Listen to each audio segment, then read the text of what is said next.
cheater and his punk, who had now brought low, leaving their narrow practice, were become cozeners at large, and, only wanting some house to set up in, with him they here contract, each for a share, and all begin to act. Much company they draw, and much abuse in casting figures, telling fortunes, news, selling of flies, flat board you with the stone, till it and they are all in feud and gone.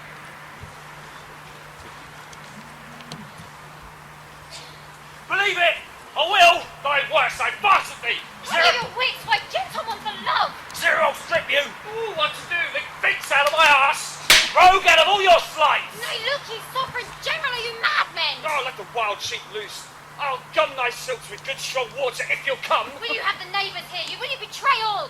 Hark, I hear somebody. Sirrah, I shall mar all that the tailor has made if you approach. You know most notorious whelp, you insolent slave, dare you do this?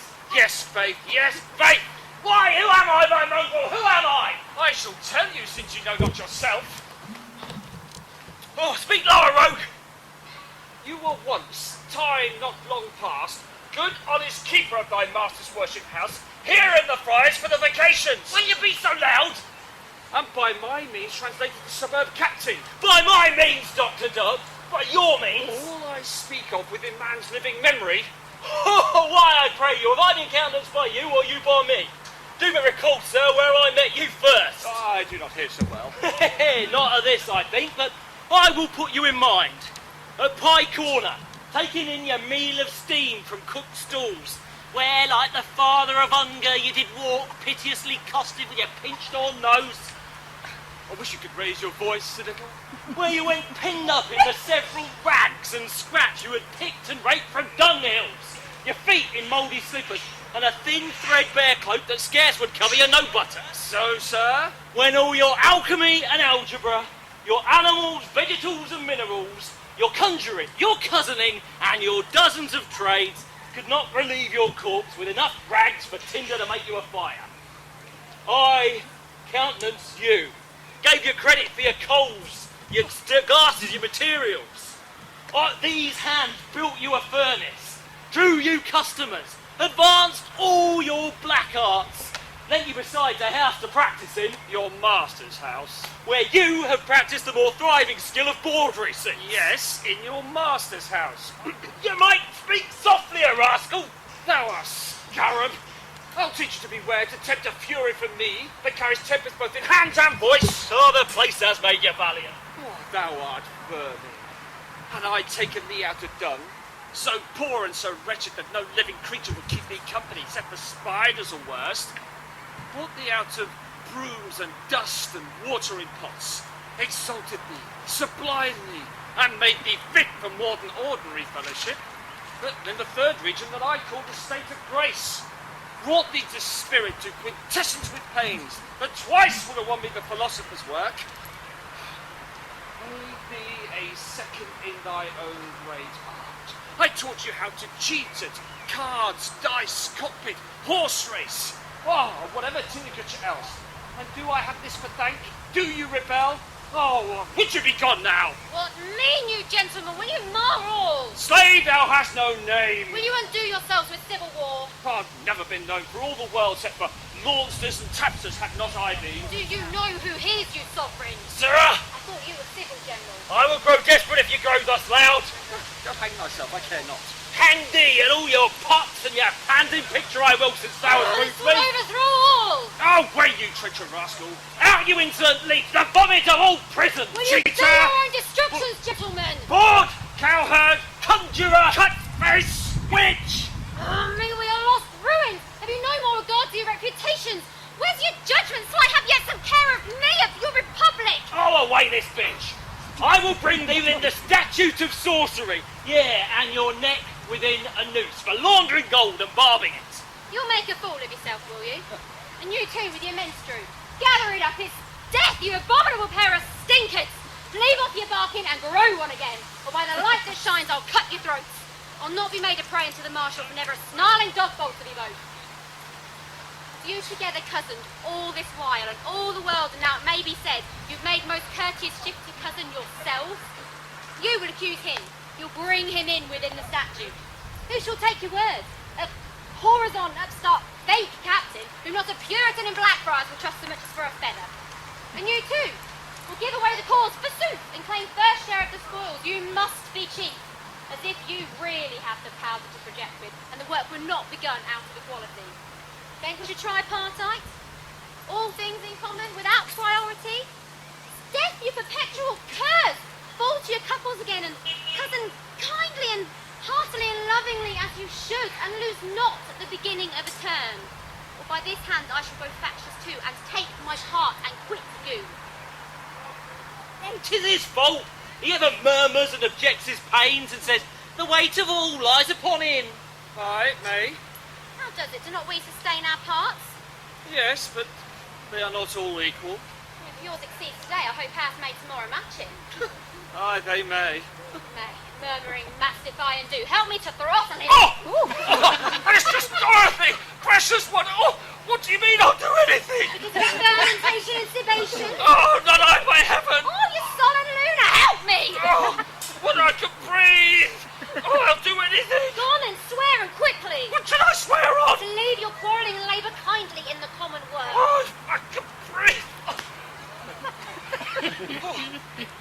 Besides, I only said those speeches as a spur to him. Oh, we need no spurs, sir, do we?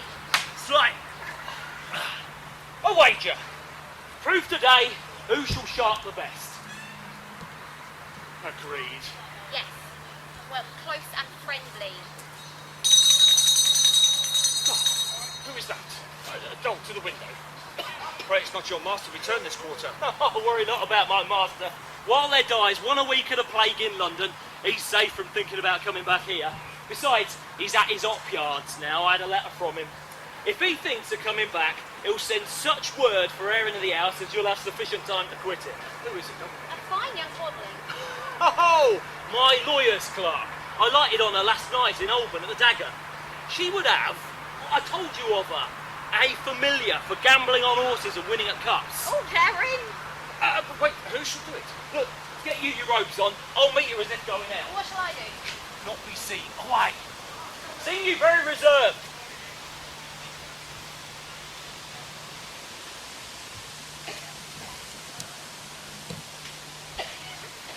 God be with you, sir. Do tell her I was here. Her name is Dapper. I would gladly have stayed, but... I am here. Oh, who's that? She's here, I think, Doctor. Good faith, madam. I was going away. In truth, I am very sorry, Captain. But, you know, I felt sure I should meet you. Aye, and I'm very glad. Had a scurvy writ or two to make, and I lent my watch last night to one that dines today at the sheriff's, and so was robbed of my pastime. Is this a magician? This is his worship. Is he a doctor? Yes. And have you mentioned the matter to him, Captain? Aye. And how? In faith, he is so reluctant and difficult to persuade to do it. I know not what to say. Not so good, Captain. Would I were gladly rid of it, believe me. Nay, now you grieve me. Why should you wish so? I dare assure you, I'll not be ungrateful. Oh, I cannot think that you will be, but the law being what it is, the prosecution of Reed for falling so lately. Reed, he was an arse, and doubt, sir, with a fool. It was a clerk, sir. A clerk. Nay, look, hear me. You know the law better. I should, sir, and the danger. You know I shoot the statute to you. Why? So you did. And will I tell then, by this hand of flesh, that I should never write good court hand more if I let on? What do you think of me, that I'm a telltale? I'll tell the doctor, sir. Do, Captain, do. Come, doctor, let us prevail. This is the lady I spoke of, a discreet lady. Good, Captain. I have already given you my answer. I would do much for your love, but this I neither may nor can. Tut, doctor, do not say so. This is a noble soul, one that will thank you richly. Let that, sir, move you. Pray you forbear. She has 4 angels here. You do me wrong, good sir. What, to tempt you with these spirits? To tempt my art for love, sir? Why, I scarce think you are my friend that you would lead me to this apparent danger. Oh, I lead you? Ha! Oh, horse lead you, and a halter too, you and your flies together. Nay, good captain. That know no difference of men. Good words, sir. Good deeds, Sir Dr. Dawson. It's like I bring you no cheating Clim of the Clubs or Clarabelles, one that looks as big as 5 and 50 and then flushes and spits out secrets like hot custard. Captain? Nor any melancholic underscribe shall tell the vicar, but a special soul, one who is heir to 40 marks a year, one who consorts with the small poets of the time, one who is the sole hope of her dear old grandmother, one who knows the law, and is a good scribe and has her ciphering perfect. She'll take the oath of the Greek Testament if need be. Hey, good captain. Did you not say so? Yes, but I'd have you use a doctor with a bit more respect. Hang him, proud stag with his broad velvet head. You know, but for your sake, I would choke ere I exchanged words with such a pot fist. Come, let's go. Pray, first let me speak with you. Of course you, captain. Will he take then? Pray you, sir? Not a syllable unless you take. First, hear me. Upon no terms, but it is something. Why, your humour must be law. Why then, speak. Now I may hear you with mine honour. Speak that this lady may too. Why, sir? No whispering. You do not apprehend the danger you do yourself in this. How? Why, to be in so prompt you for one, for if I give her this, why, she will win all the money in the town. Indeed? Why, yes, you'll blow up gamester after gamester as if they were crackers in a puppet show. If I do give her this familiar, she will win it all. Everything. No, Doctor, you're mistaken. She wants one but for cups and horses, a trifling fly, none of your great familiars. No, sir, I would have it for all games. Told you so. Why, this is a new business. I thought you were a tame bird, one to fly but twice in a term or so, on Friday nights when you'd left the office for a nag of 40 or 50 shillings. It is true, sir, but I do think now I shall leave the law, and therefore... Now this changes quite the case. Do you think that I dare move? If you please, sir, all's one to him, I see. What? For that money? I dare not upon my conscience. Oh, and neither should you make the offer yourself, I do think. Oh, I mean, sir, to add consideration. Oh, why then I'll try. Doctor, say that it were for all games. Oh, now. Well, then I would say that her mouth was not for eating, but that of gaming, believe me. Indeed. Why, she will draw all the treasures of the realm if it beset her. Know you this from art? Aye, sir, and for reason too. For she is the best of complexions, the one that Queen Fairy loves. What? Is she? Yes, peace, man. Quiet, she overhears you. What? Do not tell her. Will she win at cards too? Oh, yes, well, she will have the spirit of dead Hollands and living Isaacs. She'll have such vigorous luck that she'll win the shirt off your back. A strange fate that some are born to. She'll overhear you, man. Sir, I'll not be ungrateful. Side, I have confidence in her. You hear? She says she will not be ungrateful. Well then, my venture follows yours. Oh, troth, Doctor. Do it. Think her trusty and make her. Sight, she may make us both happy within the hour, win some £5,000 and then send us to it. Believe it, sir, and I will. Oh, and you shall, madam. Now, you have heard all? No, nothing, sir. No. Nothing? Well, a rare star ring at your bell. Not mine, sir. No, yes. The doctor swears that you are allied to the Queen of Fairy. Who? That I am? And that you were born with a caul on your head. Who says so? Now, come. You know it well enough yourself, though you do dissemble it. By Jove, sir, I'll win £10,000 and send you half. Oh, go to. Thank the doctor. He's your friend. I thank you, sir. So, another angel? Must I? That's right! What else is thanks? Will you be trivial? Doctor, here. Now, when must she come for her familiar?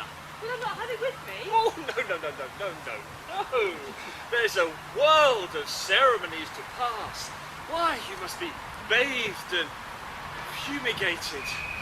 Besides, the Queen of Fairies does not rise until noon. Not if she danced last night. And then she must bless it. Now, have you ever seen her grace? You? Your aunt of Fairy? Ah, not since she was kissed in the cradle, I warrant you that. Well, see her grace, for there is something that I know. This will be somewhat hard to compass, but see her grace. She is a lonely woman, and very rich, and if the fancy take her, she will do strange things. She may have to leave you all she has. It's the doctor's fear. How will it be done then? Oh, give it you no thought. Let me alone. Do but say to me, Captain, I'll see her grace. Captain, I'll see her grace. Enough. Anon! I'll be there shortly. Conductor by the back way. Madam, till 1 o'clock you must be fasting. You shall not ingest but 3 drops of vinegar, 1 in your nose and 2 in your mouth. Put 2 drops on each of your ears, and then wash your fingertips and your eyes, so that you may sharpen the 5 senses. And then you must cry, thrice, and then buzz. Other hand. Buzz as oft, and then at 1 come. Now, can you remember all this? I warrant you. Good. Now, it is but your bestowing some 20 crowns upon her grace's servant. Oh, and, well, not actually shirt. You do not know what her grace may do you in clean linen. I could come to you, my good wives, not till this afternoon. Ah, you are Abel Drugger, Yes, sir. seller of the tobacco, Yes, sir. free of the grocers. Yes, and it please your worship. Well then, Abel, to your business. Well, this, and it please your worship, I'm a young beginner and I'm building of a new shop. And it like your worship, just at the corner of a street. Well, with the cloth on it. And I would know, sir, by art of your worship, which way I should make my shelves. By necromancy. And where should be for boxes and which should be for pots. I'll be glad to try, sir. And I was recommended to your worship by a gentleman, one Captain Fates. He says, you know men's planets. And they're good angels and they're bad. I do if I do see them. What? Honest now, thou art well met here. Yes, sir. I was just speaking to his worship and your worship. Okay, you speak to me to Master Doctor. Oh, Doctor. She will do anything. It is the goodest soul. She lets me have the good tobacco. A neat, spruce, honest lass. Why, she is indeed fortunate, that I do see. Oh, already you have found it, though, the Abel. Why, she just marched towards her riches. Oh, sir. By this summer she will be clothed by her company, but by next spring she will be in scarlet red. So she must spend all that she can. What? And so young? And you are right to protect herself and right to do it. But she must look for her fortune in other ways. Said Doctor, how can thou know this so soon? I am amazed. Why? By the rule of metropoxy, for which I do work by. Do you not see the star in her forehead? You do not see it. The olive-coloured skin which does not fade. The promise in her long ears. I did notice some certain spots in her teeth. And I noticed the nail on her mancurial finger. What finger's that? Ah, this one. Now, you were born on a Wednesday. Yes, indeed, sir. Oh, and a ship is coming from Ormus with a large consignment of drugs. Now, to your plan. Ah, this is the south and this is the west. Yes, sir. Yes. Now, bear me your door here on the south and keep the broad side of your shop here on the west. These are the two sides, yes? Yes, sir. And put your boxes here on the east side. Now you must label these boxes. You must label them Galileo, Fandango, Thunderbolts and Lightning, because they are very, very frightening flies indeed, and they do scare managerial spirits. And you must put the lodestone under the threshold, for they do attract gallants with spurs, and the rest will follow. That's a secret now. And you must have a puppet with a vice, for they do attract city dames, and they do trade much in riddles. Sir, I have a home already. Yes, I know you have your alkalis and your sinifers and your soul tartars. I know it all. Captain, we stand in the presence of a great distiller. I dare not tell her presently and to her face, for she might end up at the Philosopher's Stone. Philosopher's Stone? Now, is this true? Good Captain, what must I give? I'll not advise thee, but you did hear how much he said that you were like to come to. I'll give him a crown. A crown? Against such a fortune? You should rather give him your shop. Any gold about you? Well, I have a Portigue I kept this half year. Oh, slight air with such an offer. Out on the nab, I'll give it to the doctor for thee. Doctor! Nab prays thee to drink this, and swears that she will send more gold as your art doth raise her in the world. I have another thing I would entreat of his worship. Oh? Out on it now? But to look over, sir, my almanac, and cross out my ill days that I may neither bargain nor trust upon them. Leave it with us. It will be done against afternoon. And the direction of the shelves. Now, it's all good now. Thank you, faith your worship. Away!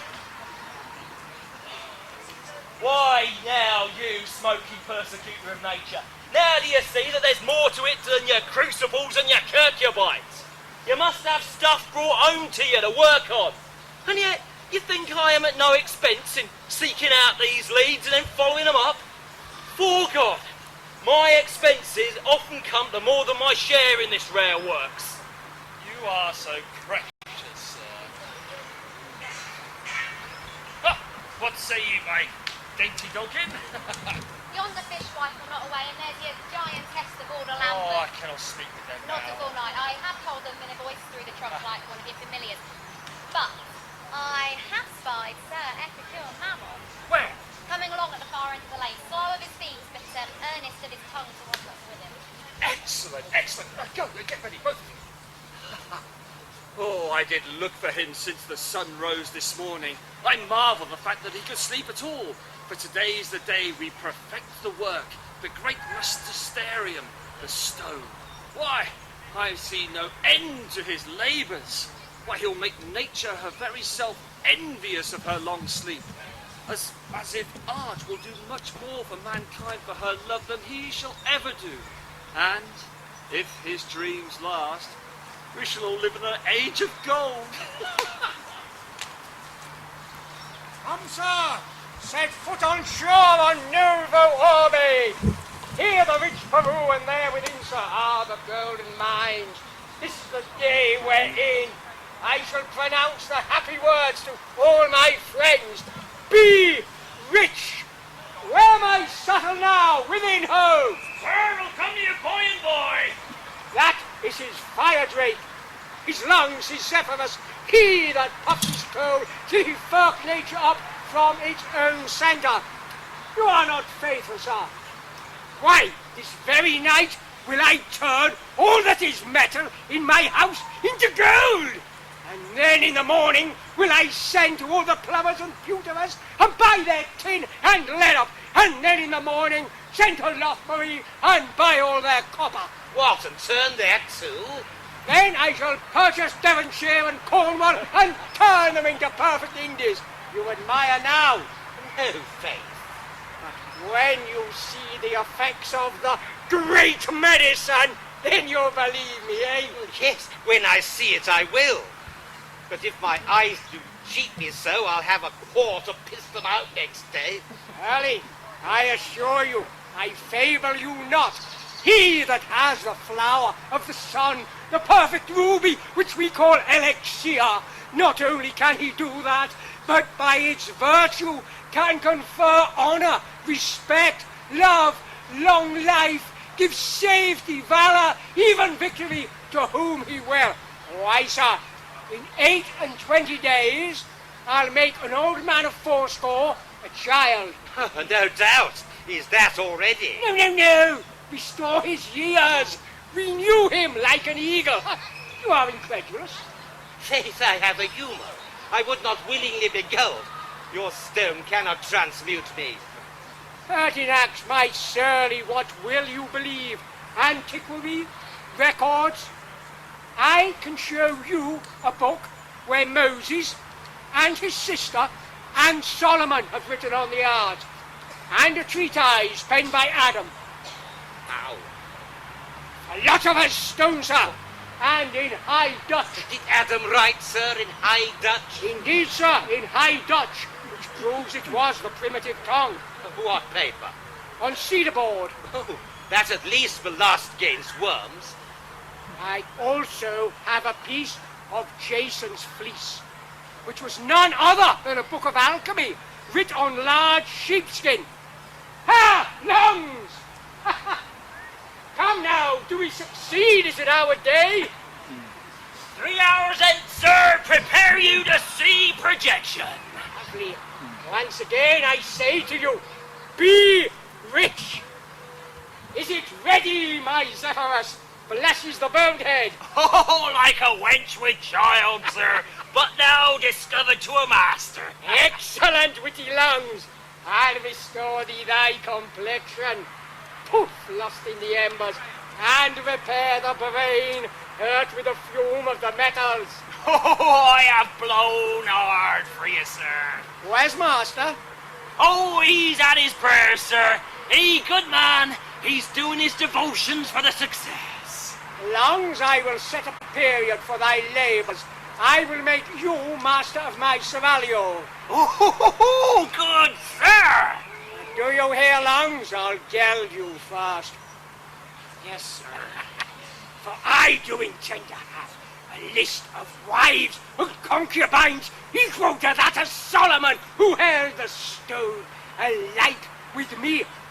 Are thou sure thou sawest it red? Oh, red, sir, blood red. Beds I'll have blown up. Down is too hard. The mirrors cut to more subtle angles to reflect and magnify the figures as I walk naked between my succubi. Mists of perfume vapored about the room to lose ourselves into, baths like pits to fall into, from which we emerge to be rose dry in gossamer and roses. And thou sure thou sawest it scarlet? Good. When I see a wealthy citizen or rich lawyer have a sublime, pure wife, unto that fella will I send £1,000 to be my cuckold. My meats will arrive on Indian shells, dishes of agate plated with gold, studded with emeralds, sapphires, hyacinths and rubies. My broths I will eat with spoons of amber. Oh, my footboy shall eat pheasants, oiled mushrooms, and the swelling unctuous pats of a fat pregnant sow, freshly cut off and served in a delicious and exquisite sauce, for which I'll say unto the cook, here's gold, go forth and be a knight. Sir, I'll go and look a little how it hide. My gloves of fishes and bird skin, perfumed with gum of paradise and eastern air. And do you think to have the stone with this? No, sir. I think to have all this with the stone. Why, I have heard he must be altogether a pious, holy and religious man, one free from mortal sin, or a very virgin. He is so, sir, but I buy it. He, honest wretch, a notable, superstitious good soul, has worn his knees bare and his slippers bald with prayer and fasting for it, and let him do it alone for me, sir. Ah, here he comes now. Not a profane word for him. 'Tis poison. Good morrow, father. Good morrow, son. Is this gentleman here with you? He is a heretic I did bring along hoping to convert himself. I see him with suspicion. Take care, sir, that you do not take over a curse that will overtake you in subtle and most secret ways.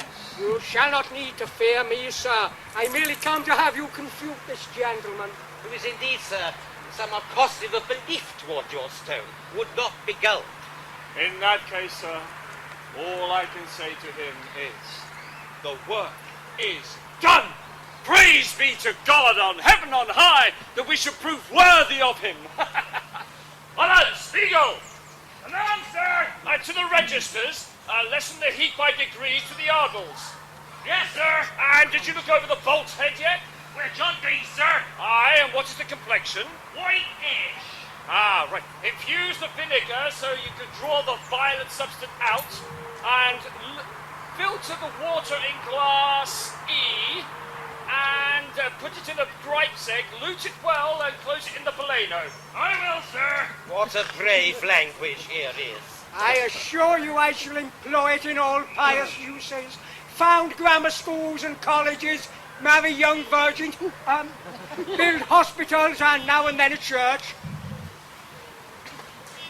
How now? Please, sir, shall I change the filter? Ah, yes, Mary, yes. And bring me the complexion of glass B. Overdoing it a bit. Have you another?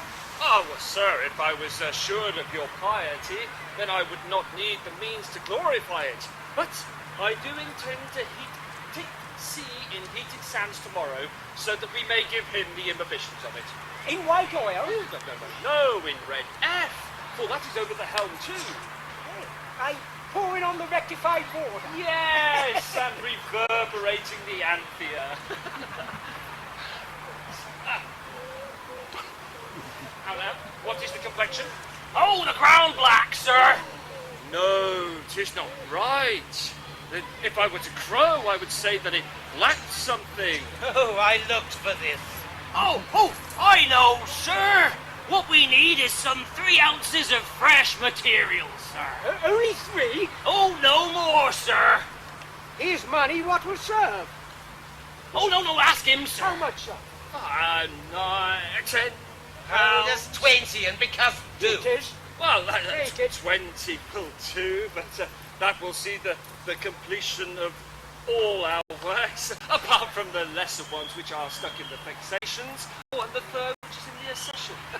Now, go and put the oil in the keema. Yes, sir.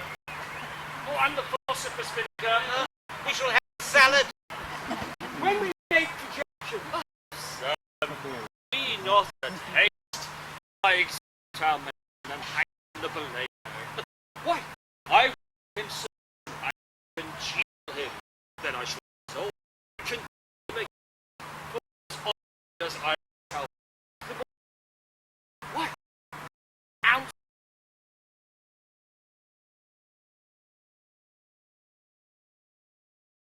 Made by nature to that end to be a chicken in potentia. As would metals and lead that would be gold if they had but time. And that our art doth further. Why? Marry, we say. Now it heats. Stand, father. Pound him to dust. First, there must be this liquid, a humid exhalation. It's called a Visparo liquada, an unctuous liquid. Second, there must be this violet and crass piece of earth which just can copulate together and doth give you the basic elements of gold, not yet set in Lima. however, does commute to both stone and metals, but with the lack of that moisture and a little more dryness would be just stone. However, if you take that remote matter and turn it into gases, why, that's the quicksilver and the sulfur, which are parents to all metals.